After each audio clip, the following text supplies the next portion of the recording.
So when I was out reporting on the big farmer protests earlier this year, some of what the farmers were telling me were that the climate measures being put in place by member states were impacting them negatively. You know, things like they didn't want to pay more for diesel, they couldn't go without using nitrogen fertilizers. If they didn't have access to these things that are objectively damaging to the climate, they couldn't get their work done. And I mean, this is coming from people working in a sector that isn't even directly impacted by the EU's Green Deal. So imagine those who work in the coal, oil industries, what they must be thinking.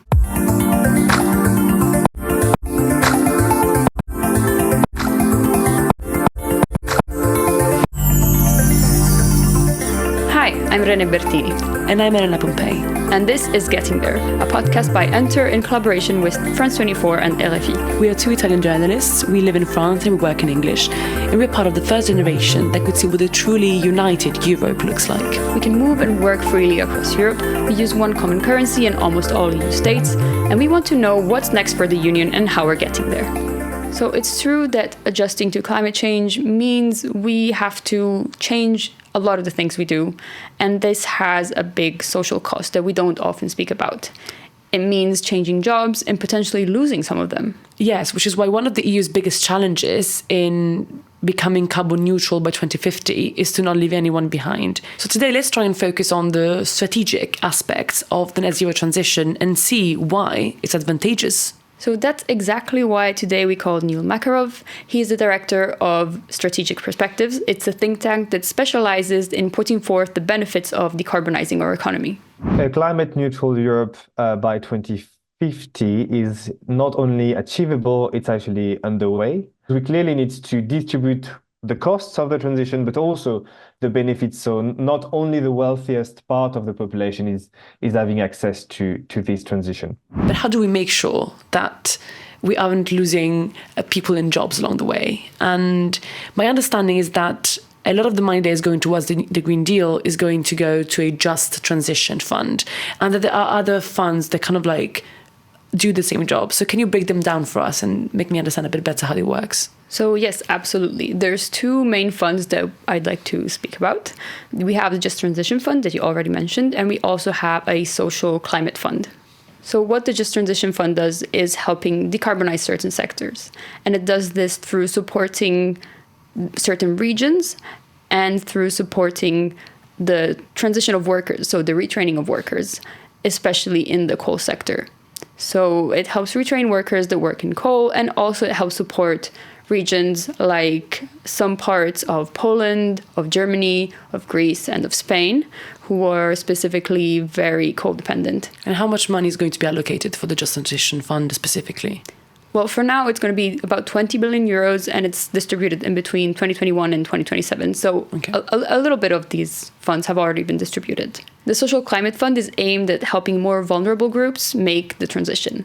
So what it does, it takes lower income households, for example, and it helps them move towards greener forms of transportation and also lower their energy bills by helping them, for example, do renovations to their house so that it's more climate-proof, efficient, more energy efficient. And how much money is going to be allocated for that fund specifically?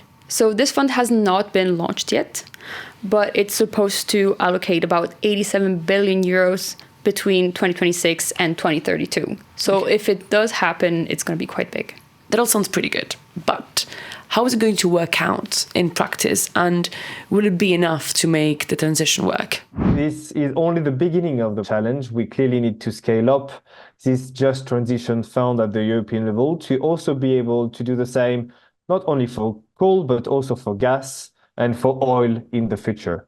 And then you will have other sectors that will need to restructure. It's not necessarily only the fossil fuel industry, but it could be, for example, the heavy industry, like the steel industry or the aluminium industry, because if we want those industries to remain in Europe and to stay competitive, they clearly will need to decarbonize because today they are paying a high price for energy. So putting these funds aside for a moment, Neil also mentioned the fact that we need to keep in mind that despite losing some jobs, the green transition and moving towards a net zero Europe will actually have the potential to create many more. Right, because there are so many new industrial sectors that could emerge. Today, 15% of the new vehicles sold in Europe are actually electric. This also attracts a lot of investment in Europe in building battery manufacturing and creates a lot of jobs. 20,000 jobs will be created, for example, in the north of France by 2030 in battery manufacturing. So it has a concrete effect on the European economy. So building up on this, Neil said that it makes sense to develop these kinds of industries in Europe and try to create a value chain that attracts investments to Europe and develops these kinds of technologies in-house. Yeah, because how is it working right now? I mean, I know that we find lithium, for example, in Portugal, but we don't actually produce the batteries. So where does it go and how is it chained currently, for example? Right, yeah. So essentially we have, as you were saying, lithium in Portugal. Lithium is an essential component for batteries for electric vehicles. What we could do is, instead of what happens now, which is the lithium gets exported to China, made into batteries, and then shipped back to Europe, Neil said what we could do instead is having the lithium leave from Portugal, go to Spain, where it could be, processed, go to the northern part of France, where it could be built into batteries, and then to Czechia to be manufactured into electric vehicles.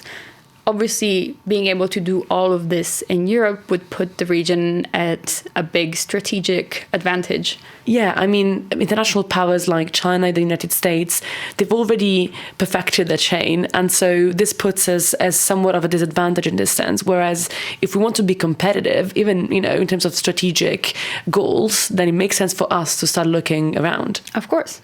So, we either keep up or we keep being dependent on other countries.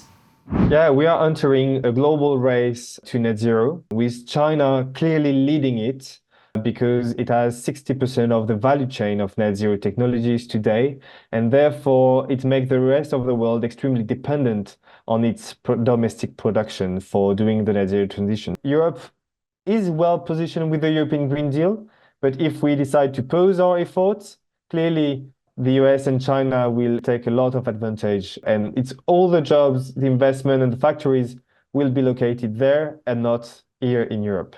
So the transition is happening all across the world, whether Europe is ready or not. And the question is how Europe wants to position itself as a bloc. So it can either rely on imports of resources and technologies from other countries, or it can try and build up its own independence. And this has an impact not only in terms of creating jobs and reindustrializing Europe, but also in energy security. If we continue this agenda, it will be very positive for the EU. And at the end, we don't have so many other options. The other options are about depending more on Russia, the US, and Qatar for our energy, or on China for our technologies. I don't think it's a good deal for Europeans at the end. So if we're not doing this net zero transition, the risk is to be extremely dependent. So investing on the European Green Deal is better than investing on imports. The way Neil puts it, there's only to gain from this, right? It's very straightforward. Our energy bills could go down. We could attract new investment, new jobs. So it could also even make the bloc more resilient. So what could get in the way of this? So it is very complex to put in place big transformational changes like this one. It would mean getting all of the EU states in accord, which is not something that we see very often or that is very easy to achieve. So, depending on how diverging political agendas will be in the coming years, it may be complicated. Today, the political debate on the European Green Deal is extremely toxic. We have a lot of politicians and political parties, mainly at the far right part of the political landscape, but not only, who are saying that they want to pause the European Green Deal or even roll back. This would be extremely dangerous for our economy, for our jobs. But the good thing, I hope that the economic rationality and what is happening on the ground will, at the end, convince them that something is already happening, and rolling back on this would be extremely dangerous. So, yeah, definitely the net zero transition is an asset for Europe. It's an asset for Europeans, and we are extremely vulnerable if we are not doing it. So this is clearly a modernization and a resilient agenda for Europe. Putting aside the whole, eco-anxiety and the climate is dying discourse, which, I feel deeply, I don't know about you. What really stuck with me from the conversation with Neil was that even just in terms of social, economic, and strategic impact, It's in our interest to make this transition towards a net zero Europe. Thank you for tuning in today, and we'll see you next week. This episode of Getting There was hosted by Elena Pompei and Renée Bertini, produced by Elena Pompei and Renée Bertini, filmed by Guillaume Gugan and Jade Briangui. Thank you to RFI for technical support, and thank you to our guest, Makaroff, for his time and expertise.